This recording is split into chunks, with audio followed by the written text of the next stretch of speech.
పాకిస్తాన్లో పుట్టిన ప్రతి పిల్లాడు వాడికి 5 ఏళ్ళు వచ్చిన తర్వాత అడిగిన భారత్ అంటే విషం చిమ్ముతా మాట్లాడతాడు, భారత్ గురించి నెగిటివ్గా మాట్లాడతాడు.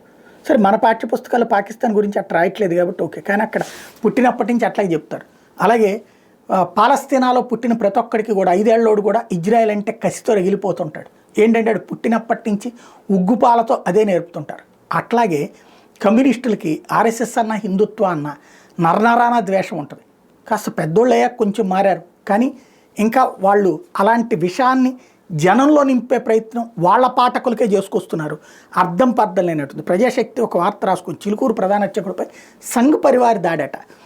మతతత్వ విషనాగు సొంత పిల్లలను కూడా చిదిమేస్తుందన్న సంగతి తెలిసిందే. దేశంలో మతోన్మాదంతో రెచ్చిపోతున్న సంఘ్ పరివార్ మొక్కలు తమ పరానే తేడా లేకుండా దాడులు పాల్పడుతున్నారు. తాజాగా తెలంగాణలోని రంగారెడ్డి జిల్లా మొయినాబాద్ మండలం చిలుకూరు బాలాజీ యాదవ్ ప్రధాన అర్చకులు సిఎస్ రంగరాజన్ మీద సంఘ్ పరివార్ గోండాలు దాడికి పాల్పడ్డారు. వాడెవడన్నా ఆర్ఎస్ఎస్ ఆడా?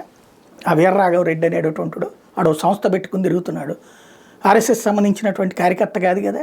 ఇంకోటి, అసలు ఆర్ఎస్ఎస్ దీన్ని ఖండించింది, ఆర్ఎస్ఎస్ వాళ్ళే అండగానే ఉంచింది, భారతీయ జనతా పార్టీ వాళ్ళు అండగా నిలబడింది. ఇట్లాంటి తప్పుడు ప్రచారం చేయడం తప్పు కాదా? వాళ్ళకేం తప్పు అనిపించదు.